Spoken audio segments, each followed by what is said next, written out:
Näytösareena kentällä. Tietenkin omasta ja koko messuväen ja yleisön puolesta haluan toivottaa Kari Vepsän tervetulleeksi. Annetaan Karille tähän alkuun heti aplodit.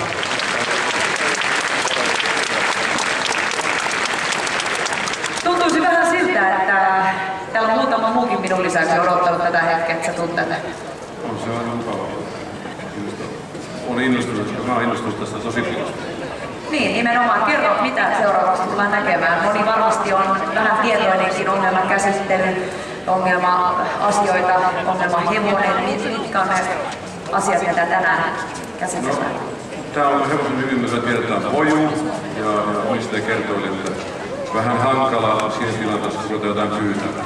Eli poju tekee vähän sille, mitä häntä huvittaa.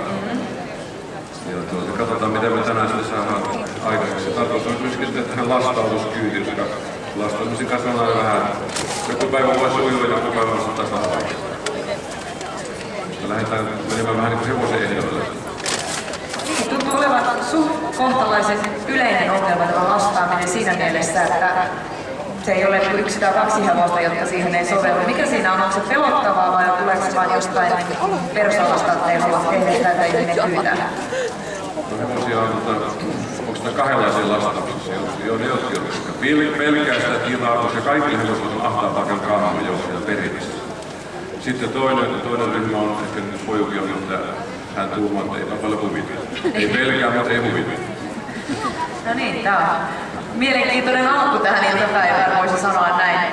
Joo, tämä vähän niin kuin näkee tässä, että voi heti jo sanoa, että hän on tämmöinen ryhmässä. Jos ajatellaan tuolla hevostoveron jakaa 2 eri ryhmää koulutusmielessä ja toinen ryhmä on tämä, mä sanon Heikki Turuseksi näitä, jotka tietää kirjailija Heikki Turus ja kirjoittaa suomalaista korpikirjallisuutta, jossa tehdään vahvoja päätöksiä ja sitten ne myöskin toteutetaan. Se on Heikki Turus. Mä aloitan poju vähän saman tyyppiä. Se on vähän Turusen Heikin näköinen. Kyllä. Heikki, se on poju Turusen. Niin on, niin on. Sitten toinen äärilaita on hevosta on näitä Marko Piustelta, eli saanapa soittaa. Okei. Selvästi täytyy sanoa, että tämä Kari 4. vuosi, kun mä sunkaan täällä Tampereen messulla aiheesta juttelen, mutta oli eka kertaa, että saatiin Piusterogin mukaan tähän esitykseen. Mielenkiintoista. Jäädään odottaa, mitä muuta iltapäivällä tulee. Ole hyvä, Kari. Kiitos. Jaha, katsotaan vähän. Sanotaan pojulle päivää, tutustutaan vähän, että mikä otus, joka tulee häntä vangitsemaan. Se on hyvin tärkeää, että jos teillä on arka hevonen, joka vähän välttelee sitä, että häntä pojuhaltaan selvästi pois täältä, niin pitää vaan käydä sanomassa päivää, ei pidä mennä vangitsemaan, vaan otetaan vaan niin kuin sellainen, että käydään moikkaamassa ja lähdetään pois. Se on ihmettelemään kohta, että eikö se ottanutkaan kiinni? Hän oppii ymmärtää, että ei ihminen otus, joka tulee häntä vangitsemaan. Antaa pojun vähän aikaa tuossa ihmetellä ja mä kerron hyvin tärkeästä asiasta aluksi, eli että täytyy olla aina omat hyvät välineet, millä me aletaan tekemään hevoskoulutusta. Koska se tavallinen talliriimu, talliköiden pätkässä on ihan ok, mutta voi maailman huonommat opetusvälineet. Niillä hevonen oppii vaan ikäviä asioita. Varsinkin nyt tuolla ruoho kasvaa, niin näkee kuinka hevoset tavoittelee ihmisiä tarvaa. Sillä mennään hirveän valttaan. Hevonen ei ymmärrä, miksi köysiä riimu on olemassa. Se on tarkka merkitys.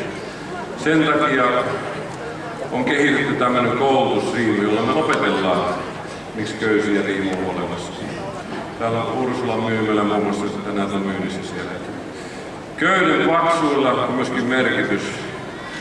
Pituudella merkitys, että pitää olla riittävän painava köys, jos mulla on semmoinen, varsinkin se on Heikki Turunen. Usein on se sananistyöt kääntää päänsä ja lähtee.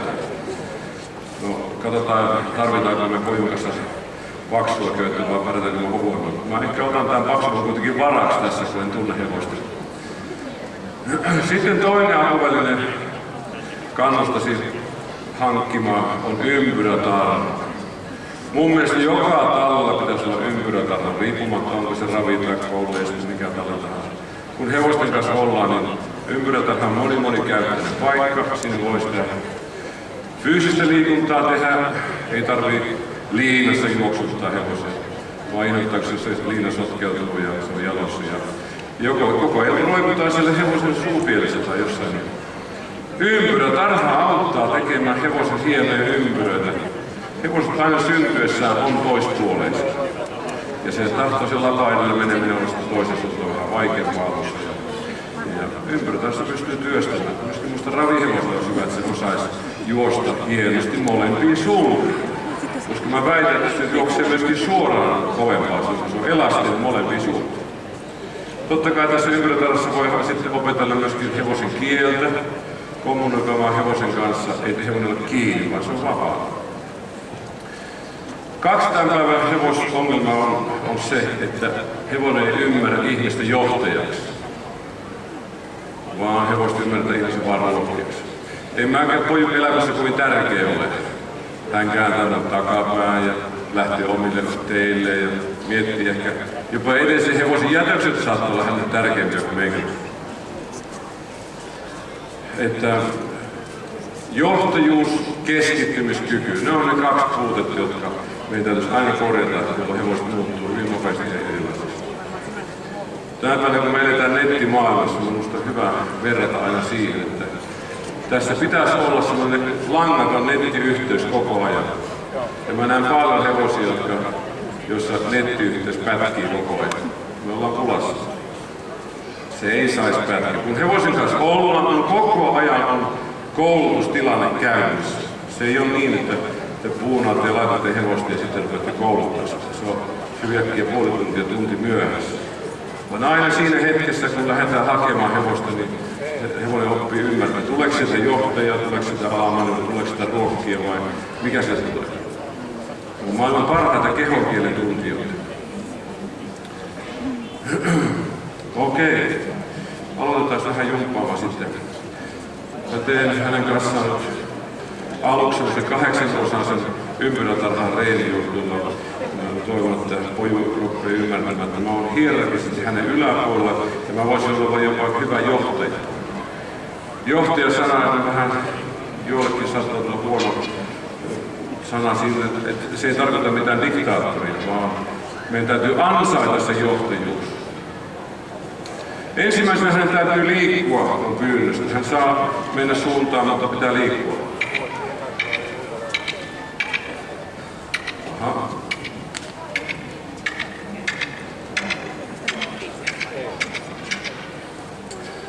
On tämmöinen, että Heikki Kurunassa tuntuu, että pitäisikö hän ehkä liikkua. No joo, ehkä mä vähän.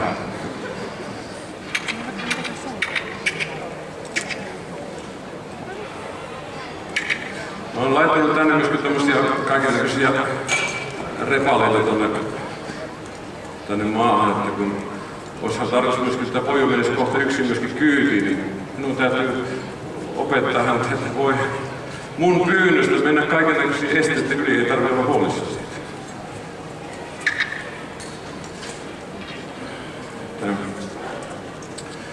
Okei, eli hän liikkuu mun pyynnöstä. Hän voi valita suunnan ja nopeasti, että pitää liikkua, ei voi pysähtyä. Ja pojukin vähän miettiä, että missä se portti on, mistä hän pääsee pois täältä. No se avoin portti on täällä mun luona.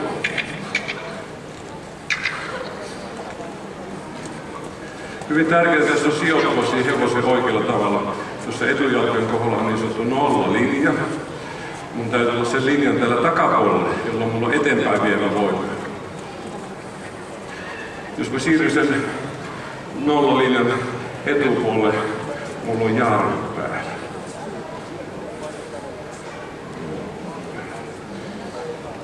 Okei, jatketaan.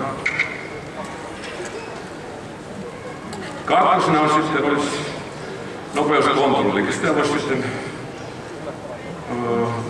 esittää sen, mitä on hevosen kieli. Se on liike, suunta, nopeus.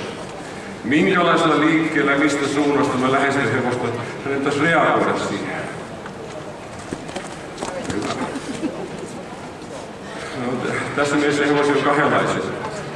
Niitä, jotka ottaa pakoreaktion käyttöön, tai niin kuin, toinen tyyppi on niin kuin poju, jotka keventää takapäätä ja yrittää potkaista. Molemmat hevosta on ihan yhtä ok, ei siinä mitään, mutta pitää olla tarkka siitä, että hän haluaa, että se on se ratkaisu, että hän potkii. Ei vaan, hänen täytyy muuttaa nopeutta. Okei, hyvä. Vieläkö? Hyvä. Kolmantena suunnan vaihto. Aloita jarrut päälle. Mä toivoisin, että hän kääntyisi etukautta. Hyvä, joo. Kun hän kääntyy etukautta, niin se on jo ensimmäinen merkki siitä, että hän haluaa olla jollain tavalla kiinnostunut meikälästä. Mutta jos hän kääntää takapuolella, hän joutuu enempi töihin.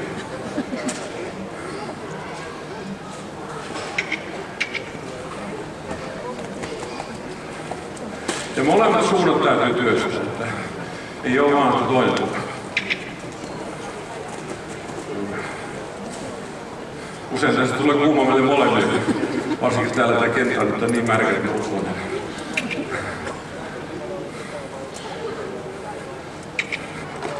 Hyvä, hän reagoi. Neljäs on sitten se, että hän pysähtää mun pyydöstä. Meillä on jarrut päällä. Hyvä. Viides hän vilkaisi tänne keskustaan päin. Kuudes, että hän jäisi katsomaan tänne keskustaan päin. Korva pysyy aika hyvin. Voi olla 18 vuotta ikää, hän on elänyt omaa elämäänsä. Se yhtäkkiä muuttaminen, se voi olla vähän haastetta. Mutta hän jaksaa keskittyä, hän taas unohtunut.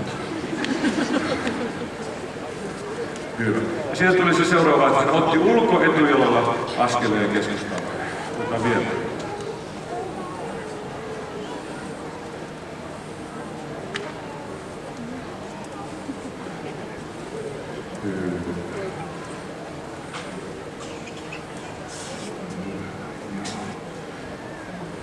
Aha, jos hän haluaa mennä omille teille, hän joutuu omille teille. Eli tehtäväasettelu on aina se, mitä mä toivon, on aina hänelle helppoa. Mitä mä en toivo, on hänelle vähän vaikeaa. Mä en halua lähteä rankaisemaan hevosta, vaan mä odotan, että hän löytää oikein vastauksen ja palkitaan sitä. Palkitseminen opettaa hevosta, ei rankaise. Mun tehtävä on odottaa, että hän löytää oikein ratkaisun. Kyllä, sieltä tuli sivuaskel. Mutta hän unohti taas. Taas hän unohti. Hyvä täältä puolta. Kyllä. Jos mä haluan kiittää häntä, joo. Aina puretaan energiat kehosta aina alas. Ja siksi mä aina sanon, että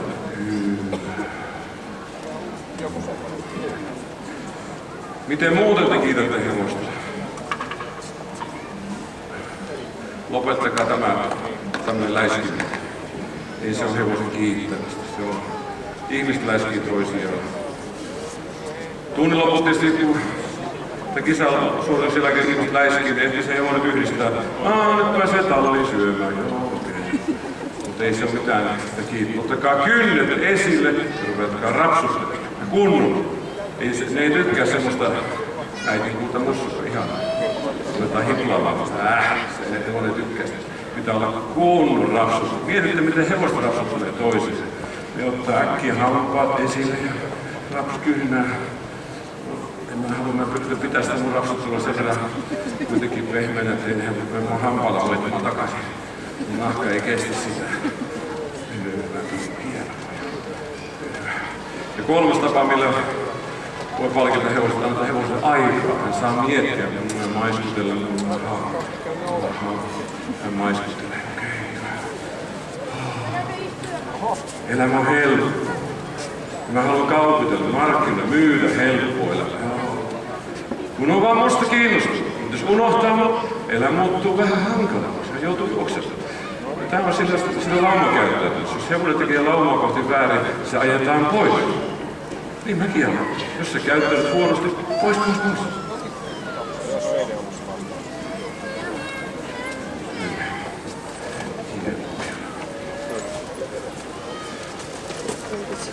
Okei, hän haluaa olla mun kanssa tekemisissä. Hyvä. Nyt sitten riimuja tehdään 4 köysiasiaa. Mun mielestä nämä 4 köysiasiaa on niin kullanarvoiset, kaikki hevoset osaisi nämä hevoset jo silloin aivan erilaiset. Niitä olisi helppo käsitellä ja ne kuuntelee, ne alkaa keskittymään ja toteaa, että ihminen on johtaja. Se mikä me saadaan harjoituksella on se, että hevosella on hyvä olla ihmisen kanssa. Hän löytää aina vastauksen kysyessään ihmiseltä. Ei hänen pidä miettiä muita hevosia ja olla niin lähtöpuuvissa jollekin toiseen suuntaan. Maailman paras paikka on tässä mun lähellä. Kaikki muut paikat on huonompia. Hän voi mennä sinne, okei? Mutta mä voin osoittaa, että ei kannatti.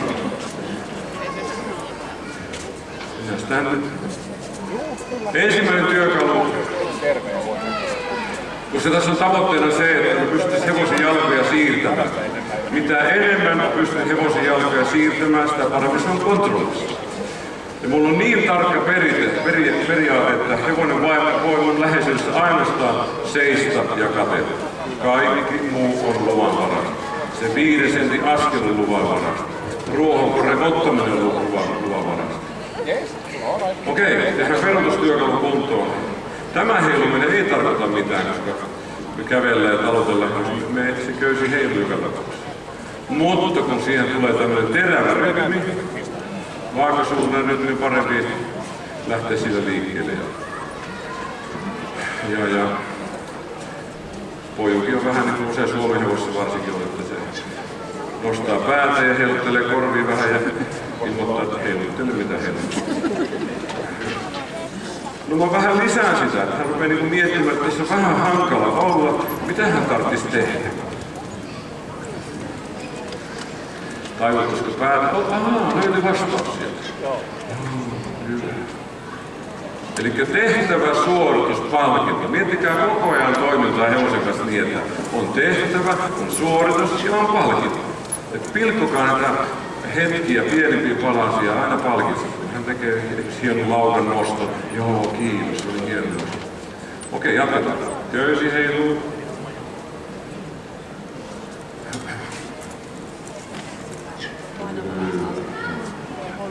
Ja tää on hyvin yksinäinen hevonen. Jos 2 hevosta menee peräkkäin, edessä häntä rupeaa tekemään tämmöistä, niin se mielellään tuo tietäjä voi, että sieltä saattaa kohta tulla kavioon. Mä rupean häntä potkimaan, kun hän peruuttaa, että elämä on helppo. No, hän vähän testaamaan koko ajan, että onks tää nyt näin. Mun täytyy olla vaan niin hyvin mustavalkoinen. Tämä on aina peruutus. Eri askelajissa. Nythän voimme testata, että jos sä lähtis kävelemään, toimisiko tämä? Mutta joo, sä voit lähteä, mutta tämä paine täällä köydessä ei lopu sille. Mutta tuolla se loppuu. Hän maistuttaa. Mitä enemmän mä saan maistuksia, mitä enemmän mä saan ruokauksia, sitä nopeammin hevonen oppii. Otetaan uudelleen.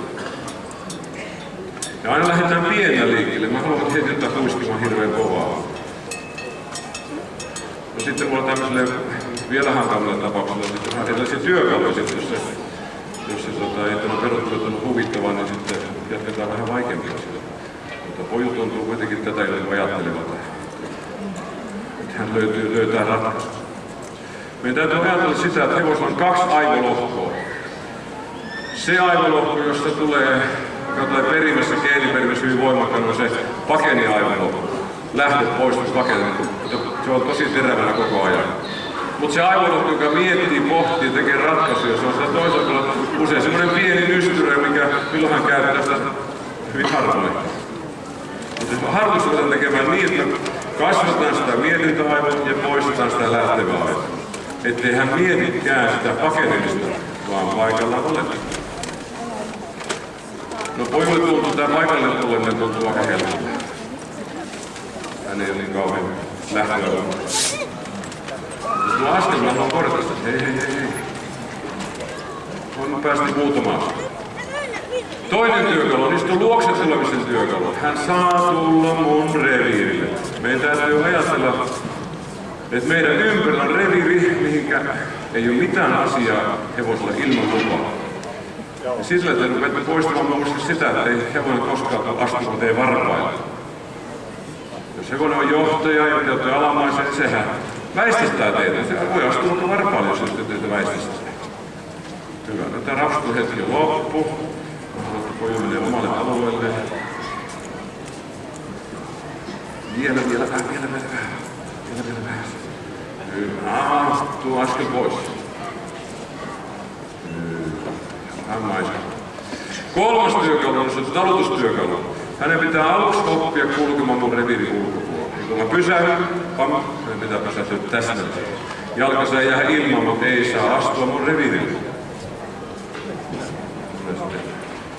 Pysähdytään. Hyväksyn tuolla. Pisti etujalat ehtiis. Etukaviossa tapahtuu liikettä eteenpäin, pitää korjata välittömästi. Otetaan 4. työkalu, joka on seuraamistyökalu. Eli hevosen pitää aina kääntää rintaman suunta sinne, missä johtaja on.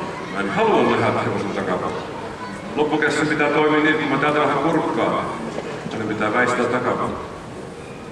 Poju ei vielä valmis siihen. Mut lähdetään treenaamaan. Eli pannaan köysi maahan, että en halua köyllä vetää sitä, vaan että hän on mun kehossa kiinni. Jos me siirrytään nollalinjan takapäin, silloin ei tapahdu reaktio, silloin mä nykäisen, hei, mä oon täällä. Mutta eteenpäin astuminen on kielletty, ei voi mun reville. Otetaan uudelleen. Taas astu eteenpäin, Jatketaan. Vielä hän miettii, pitäisikö hän, joo, eikä kannattaa. Elämä on helppoa, jaksaa keskittyä. Nyt hän jo mietti sitä siirtymistä, mutta vielä päätti testata, että onko tämä oikeasti niin. Mut joo. Nyt hän mietti jo siirtymistä, mutta lähti eteenpäin. Eli pitää siirtää etuosaa tai takaosaa. Vielä hän. Vähän jumppaan sen sisään. Koska poikin on semmoinen, että se antaa takapäin vähän kavioon, se saattaa potkia. Ja seksi mä haluan suojella itse, että hei, mä en halua nähdä sen takapäin.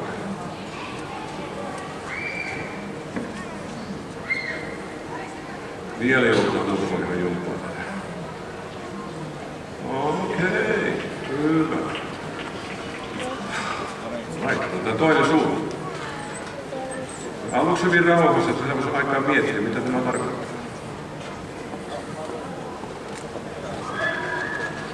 Eteenpäin astuminen huonosti.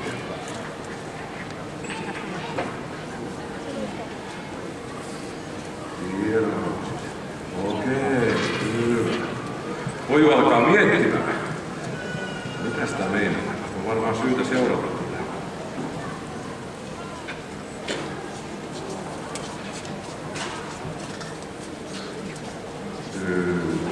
Se oli hieno suunta. Ja vaikka loppukädessä mä juoksisin hänen ympäri, niin hevosen pitää ajatella, että johtaja juoksee, elämä on helppoa. Eteenpäin astuminen huonosti. Mä haluan, että tulee mun reviiri. Reviiriä pitää kunnioittaa. Sillä hevoslaulussakin johtajan takana. Hän yrittää hirnua, kun hän on ruuna, niin se on mun tehtävä hirnua, ei hänen. Orille mä annan aina luvan hirnus vähän muuttaa tilasta toiseen, eli kun mennään tallista ulos, hän ilmoittaa omalle laumalle, että hän on täällä. Ja sitten sama kun hän tulee talliin, hän ilmoittaa. Mut sen jälkeen se on mun tehtävä hirnua.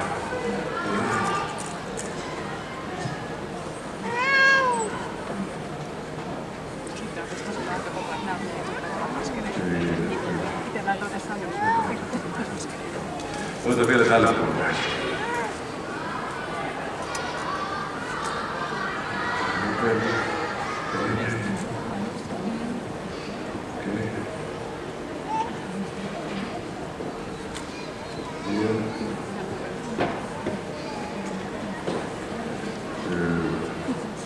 Alright. Sitten voitaisiin tehdä vähän niin sanotusti siedätysharjoituksia. Se on hyvin tärkeää. Jos mietitte hevosia, jotka toimii mellakoissa, poliisihevosilla, niiden sietokyky on aika korkea. Jokaisella hevosella jossain kohti on pakoreaktion raja. Nämä on pakenia eläimiä. Niin liian paljon tänä päivänä ihmiset toimii sen pakoreaktion rajan lähellä. Jotain tapahtuu, jollain heti lähdetään. Jopa kuulin semmoisen, en tiedä oliko huhu vai mitä, on suunniteltu koulukisoja, jossa ei yleisön paikalla ole. On ehkä vähän jäänyt sijoitussuojelun tekemään. Eli kun harjoitellaan, me nostetaan sitä pakoreaktiorajaa hyvin ylös. Ja normaalilla olosuhteessa me ollaan kaukana siitä ja meillä on tilaa reservissä toimia, koska vähän vaikeammissa olosuhteissa. Varsinkin kun mennään kisahevosmaailmaan, niin pitäisi sietää, että tullaan kisaa paikalle, niin hevonen pitäisi kävellä rennosti ja täällä on mukava olla. Että se on koko ajan, mikä tuolla. Se on kaikki pois sitä kisasuorituksesta. Tällainen tappajapussi on musta hyvä väline. Hänen pitää oppia sietämään, että vaikka mä tällä pussilla huilan, niin ei hänen pidä olla huolistaan. Koska en mä tätä pelkää, ei hänenkään pelkää. No, mä tiedän pojuorokkeen, se ei tämmöistä paljon. Mutta jos kotona rupeatte harjoittelemaan naapurin rakentaa, niin se voi ihmiset, nyt se on tullut huonosti. Hyvä. Okei, sitten kokeillaan, että hän sietää myöskin tämän tappajapussin kosketusta. Ja tässä on 3 aluetta, jotka on tärkeä työstää. Koska tuo lastaaminenkin on vähän niin kuin koulussa opiskellaan vaikka 3 vuotta. Keväällä on päättötyö. Jos opiskelut on sujunut hienosti, niin yleensä päättötyökin sujuu mukavasti. Jos siellä on pohjalla vähän ongelmia, niin ei tämä ole se päättötyökään ongelmista. Hevosmaailmassa lastaaminen on päättötyö. Jos perustetaan kunnolla, niin hevonenkin lastaa tuolla mukavasti. Tässä on 3 aluetta, mitkä on syytä aina käydä läpi. Että hän sietää tämän kosketuksen tässä kehossa. Sitten tämä alamaailma täällä. Hän sietää täällä olevia liikkuvia asioita. Nämä on pojilla aika helppo juttu. Puhutaan ratsuhevosesta. Tämä alue on tärkeä. Täällä hän sietää täällä liikkuvia. Ettei käy niin, kun ratsastajan kyydissä ja vähän takihelma vähän sihahtaa, niin sit lähdetään. Mielellään kuvittelin, että pystyisin ratsastamaan hevosta tämmöinen pussi kädessä. Mennään laukkaan ja pussi heiluu. Ollaan nyt jo luottamalla alueella. Tehdään vielä toista puolta. On hyvä syytä aina tehdä asiat molemmat puolet. Hevonen on 2 puolet. Pojun pakoreaktoreja on aika yllättävää. Tänne piti tulla semmoinen herkkä hevonen lastausongelma, mutta sitten ne ei saanut sitä kyytiin. Se jäi tulee. Tää voi olla varahevonen. Alright, mutta sitten otetaan tuosta vähän muuta ääniä. Annetaan pojulle aplodit, katsotaan miten hän käyttää.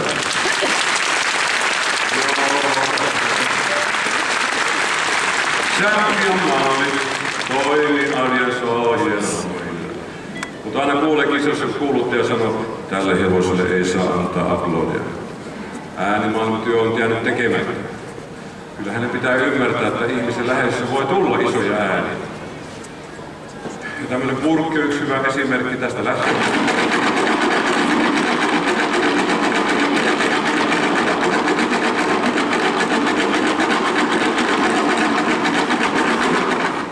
Joo, pojulta on simppeli homma. Eli tässä on tavallaan teidän mielikuvitus vaan rajoittanut. Harjatkaa hevostanne kaikella mahdollisella, mitä te ikinä voitte pitää kädessä. Kyllä on tallihommia välillä, kun akkuporakonen, niin hän tietää, että johtanut on päivällä näin.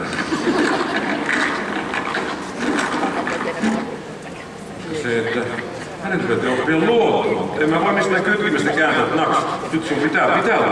Mun täytyy ansaita se oikeesti, että voi vähän vaikeammissakin olosuhteissa luottaa. Okei. Otetaan sitten vähän lisää. Vähän tämmöisiä testausjuttuja, mutta samalta jää vähän mieleen, että mitä kaikkea. Lasten lelut on erittäin hyviä, mutta niitä on vähän lähtien sotaa ja sillä harjoitetaan. Joo. on jo ollut Tähtien sodassa ihan selkeästi. Tehän reagoi tähän. Mutta monelle hevosille tämmöistä on isoja juttuja. Joskus mä oon joutunut lähtemään siirrettämään tämmöistä jotakin hevosta yhdellä tämmöisellä suikalella, mikä on tappajamysissä on. Että on niin arkoja hevosia. Otetaan sitten tuossa vähän tuosta. Jotkut hevoset pelkää myöskin vähän salamavaloja. Mikä se sitten tekee? Se oli se, millä se on. Joni Petteri. Joni Petteri lailasi tulla tällaisen näin. Oppii. Nyt vähän valoja tulee. Sieltä se on täältä herkeällä puolessa.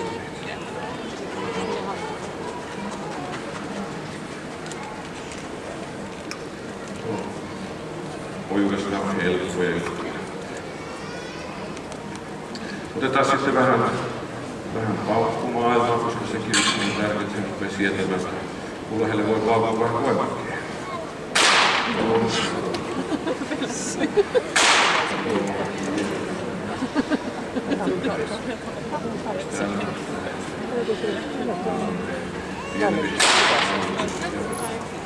Vähän räpsähti.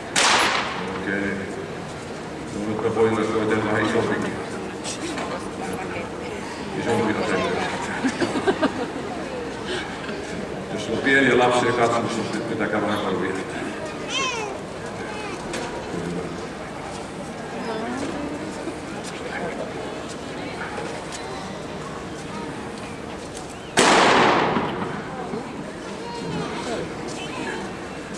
Voi rupes heräämään. Kyllä okei. No ei tarvitse enempää, mutta idea on se, että hänen pitää sietää vähän isompia asioita. Hänen pitää olla se, että hän lähtee. Kokeillaan, onko hän musta kiinni edelleenkin. Joo, hyvä. Et aina kun mä lähden, hänen pitää olla musta kiinni. Vaikka tuossa laukkaisi 10 hevosta, mä oon numero 1. Ja tässä ei ole mitään hevoskuiskauksia, mitään maagisia juttuja. Nämä on hyvin simppelitä asioita, pitää olla vaan hyvin mustavalkoinen. On tai ei. On vaan selvät rajat, joita voi tehdä. Tämä on vähän samasta kysymys kuin tein 15 vuotta opettajatyötä ja oli lapsia, jotka olivat vapaan kasvatuksen. Ei toimi. Sama on hevosluomassa. Jos nehän saa elää pellossa, niin aika hankalaa. Elikkä tänäkin päivänä ihmiset liian paljon rimpuilee vaan. Tullaan nyt jotenkin toimeen. Että aina kaikki hevoset tässä kouluttaa. Se on se, joka luo 2 hienoa asiaa. Hevoset on hyvä olla ihmisen kanssa ja toista. Hevoset on turvalliset. Myöskin koulutuksella, mikä on ratsastajan tärkein työkalu, minusta se on yhden ohjan pysähdys. Mä väitän, jos kaikki Suomessa tuot ratsat osaisi yhden ohjan pysähdyksen, 90% tippumista jäisi tippumatta. Eli ratsastaja puuttuu työkalujen selästä. Se on se ongelma. Hevonen tekee jonkun lähtöliikkeen, siis ei mitään muuta kuin otetaan kaksinkäsin ohjista ja yritetään pysäyttää sitä. Siinä usein käy niin, että tulee kipupiikki sinne suuhun ja hevonen juoksee kipua vasten. Lähtee vielä kovempaa vetämään.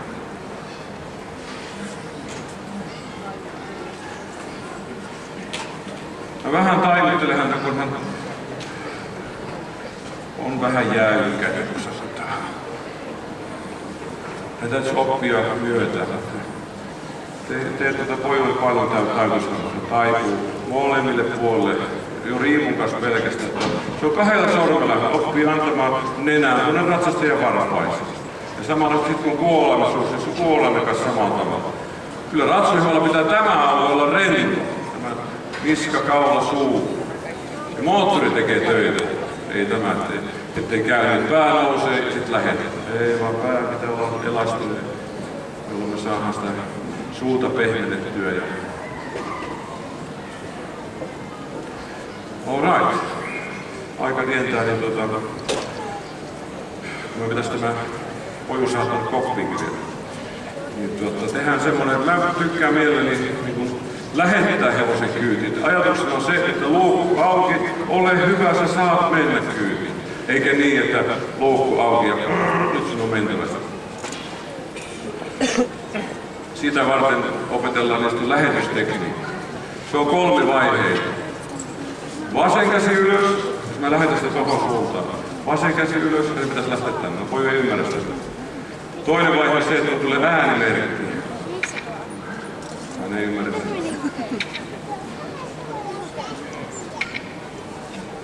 Voi jo miettiä, että on lähtössä.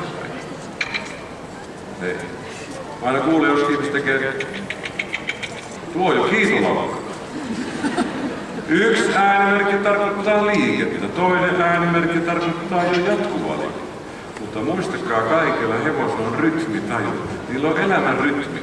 Ottakaa sitä rytmistä kiinni ja tehkää asiat aina mieluummin aina rauhallisesti. Ne Marko Bjurström hevoset, niillä on elämänrytmi tosi nopea. Sampa soi. Niiden pitäisi koko ajan kasvaa, omat liikkeet rauhallisesti. Varsojen kanssa, varsot on Marko ja kaikki lyystiin. Pitää aina tehdä liikkeet määrätietoisesti, ei varovasti. Mä teen jotain varovasti. Hevonen vaistuu silleen, nyt on jotain pielessä. Okei, jatketaan. Vasen käsi. Tessakin tämä homma näköjään. Tämä on ensimmäisen kerran tämmöisessä tilanteessa. Tämä on vähän haastavaa meillä molemmille. Äänimerkki. 3. vaihe on tämä köyden pää. Tämä käärmekieli, mikä tuolla roikkuu tuolle, niin se rupeaa pikkuhiljaa helpottaa moottorikohtaa. Mä rupean pyörittää heti hullulaista. Mä testaa. Äänimerkki tulee.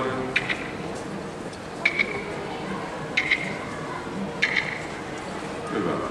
Siitä löytyy vastaus. Mulla riittää se ensimmäinen jopa paino siirto eteenpäin. Joo. Lähdetään uudestaan. Vielä täytyy ottaa oikeata kättä avuksi.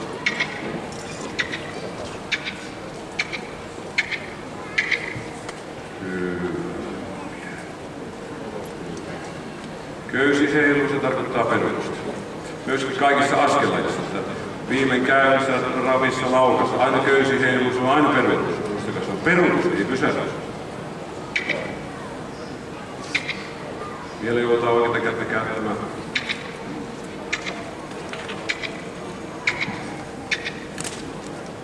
Käytän vähän napsata sitä, koska mä haluan, että jos mä oikeata kättä käytän, että tässä tapahtuu vähän reilummiselle jalkalle. Nyt hän nosti vasenta jalkaa, ei vielä halua siirtyä eteenpäin.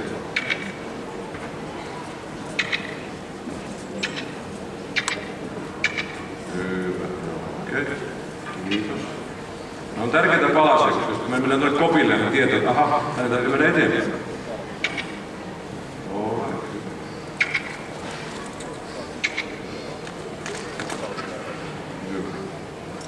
Peruutetaan. Vasen käsi ylös.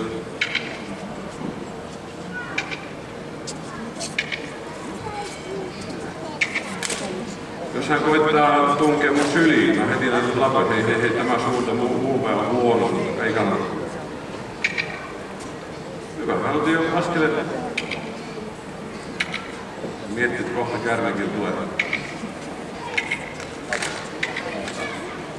Hyvä. Mä haluan vähän enemmän reaktiossa, koska poju on tämmönen vähän niin kuin, no joo, ehkä mä vähän liikun. Ei paljon kiitos. Okay.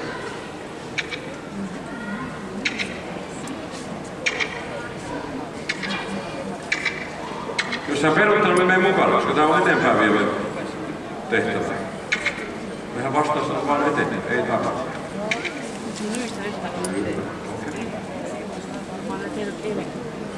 Köysi heiluu, tarkoittaa perusta. Hyvä, hän rupeaa herkkenä sille jotain. Jatkat näin vähässä kotona, sitten tulee herkkä. Kyllä torihevonenkin ja suomenhevonen, nekin on loppukädessä hyvin herkkiä. Ei meidän tarvitse olla siitä huolista. Hän testaa vähän.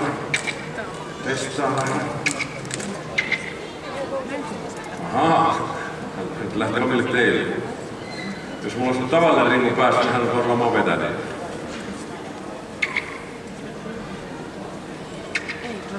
Sen takia mä sanoin pojille, että pistäkää tuota aita umpeen, jos mennään tuohon lastaamaan, jos hän päättää kääntää niskeä ja lähtee, niin me jää roikkuu sinne kyyman perään vaan. Sitten hän saa oikeasti mennä. Sitten hän tuli pitkästi aikaa.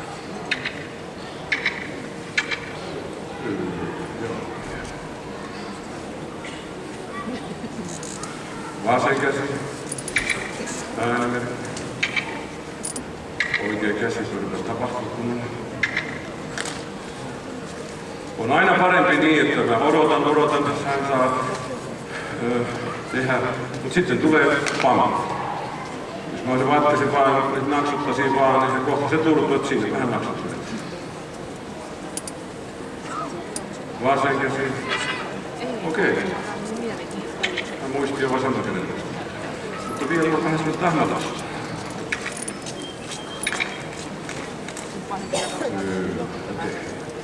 Alright, mennään tuohon. Mulla on tuossa tommonen silta. Trukkilavan päällä rakennettu silta. Se on hyvä harjoitteluväline, kun opetellaan tuonne menemään koppiin. Ja opetellaan aluksi menemään tämmöisen levyn yli esimerkiksi. Sitten voisi olla vaikka vanerilevyjä. Kesällä kun ei ole hokkia, niin voi pressyyn yli mennä.